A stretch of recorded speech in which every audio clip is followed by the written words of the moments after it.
ketika pertama kali pandemi mulai, ini gimana rasanya? Waduh, pusing, stres gitu kan, karena siapa juga yang menyangka, ya kan, karena kan di awal tahun lalu, Januari, kita semua pasti sudah punya rencana, ya kan, kita juga sudah menjalankan rencana kita, terus tiba-tiba bulan Maret, bam, ada pandemi.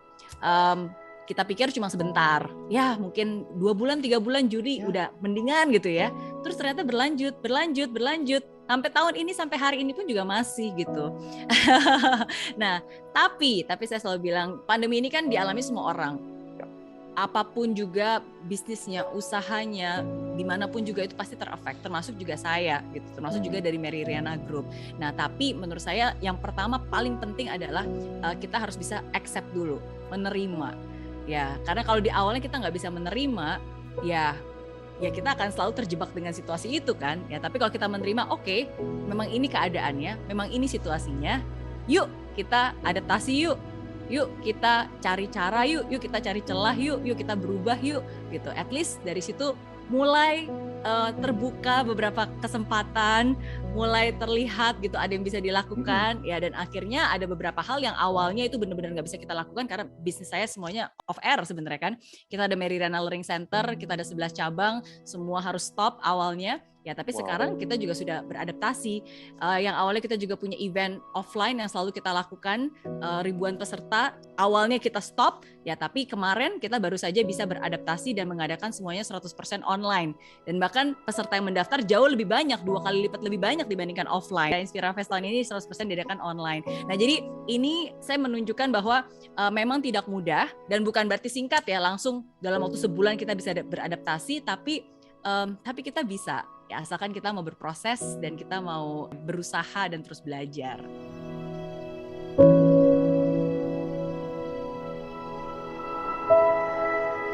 Pengaruh dong, bohong kalau saya bilang nggak berpengaruh ya, nggak mungkin, saya juga manusia, pasti berpengaruh banget gitu. Apalagi maksudnya sebagai pengusaha gitu kan pasti ada banyak tanggung jawab ya. Sebenarnya jangankan pengusaha, kita sebagai pekerja aja kita merasa banyak tanggung jawab karena kan kita harus mempertanggungjawabkan kepada keluarga, anak kita gimana nih, nanti pekerjaan kita gimana gitu. Apalagi sebagai pengusaha, wah bebannya banyak banget gitu. Jadi it's definitely not easy. Nah, tapi saya akan selalu mengingat kembali bahwa di hidup ini sebenarnya ini bukan krisis pertama saya. Dan saya yakin juga bukan krisis pertama kita ya. Nah, jadi dan kita pun pasti pernah mengalami masa-masa sulit ya, baik itu krisis keuangan, krisis percintaan, krisis banyak lah gitu. Nah, tapi kita bisa sampai hari ini nih hidup seperti ini dengan keadaan seperti ini walaupun tidak sempurna, itu kan menunjukkan satu hal bahwa we are not just a survivor but we are a fighter gitu. Kita mampu, kita bisa gitu. Nah, jadi kalau buat saya pribadi ada 3 nih biasanya. Orang-orang yang di saat pandemi itu biasanya mereka otomatis ABC ini yang paling sering dimiliki ya. ABC yang pertama itu adalah angry, marah-marah bawaannya. Bawaannya kesel, semua marah gitu kan. Semua pasti kena semprot, kena marah. Udah gitu B itu adalah blaming, itu menyalahkan. Gimana sih nih orang mau usaha ternyata ada PSBB, gimana sih pemerintah, gimana sih peraturan, gimana sih perusahaan, gimana sih bos nggak ngerti dan seterusnya ya. Pokoknya semua disalahkan kecuali dirinya sendiri, ya kan? Dan yang ketiga, komplain. Apapun itu ya pasti ya nggak pernah puas lah, komplain lah, ini nggak benar dan seterusnya gitu, komplain dan banyak alasan. Nah ini awalnya pasti selalu merasa seperti itu. Oke, nah tapi menurut saya ini juga dari pengalaman saya dulu yang melewati krisis-krisis di hidup saya, dan akhirnya tiap tantangan itu bisa menjadi sebuah kesempatan asal ABC kita benar. Ya, jadi kalau ada kesulitan seperti kayak pandemi ini, jangan marah-marah, jangan angry, jangan nyalahkan juga, jangan blaming, jangan juga komplain, tapi kita ubah ABC-nya. Oke, ABC yang pertama, yang A itu adalah attitude. Oke, jadi sikap kita harus benar, harus tetap optimis. Oke, yang kedua itu belief. Belief itu berarti apa yang kita yakini. Karena apa yang kita yakini itu ya itu yang akan terjadi gitu. Jadi kalau sebelumnya saya selalu merasa bahwa saya nggak bisa, saya adalah korban, ya kan, saya nggak mampu, saya bodoh dan seterusnya, ya itulah yang benar akan terjadi.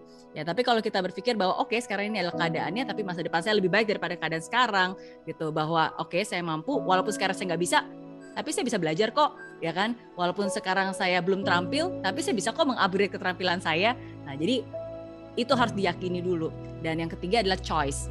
Jadi attitude-nya dulu benar, belief apa yang dia yakini, dan yang ketiga adalah choice. Jadi memang di hidup ini ada banyak pertanyaan yang kita nggak punya jawaban, tapi kita tetap punya pilihan. Pilihan untuk jadi manusia rebahan yang punya banyak alasan atau pilihan untuk ya udah yuk bangkit, bergerak, cari jalan, coba usaha, ketok pintu gitu kan. Ya itu pilihan, itulah yang nantinya akan membawa siapa nasib kita dan masa depan kita.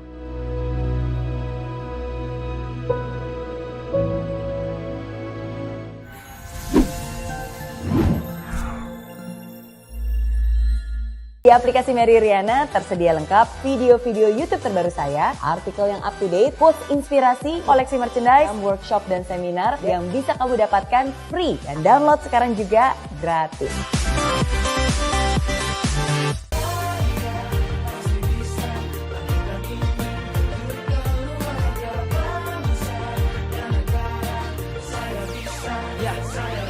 Laksana bumi tanpa hujan, hidup tanpa tujuan, kering dan mati tanpa hijaunya tumbuhan. Demikian kalau mimpi tak kunjung terjadi.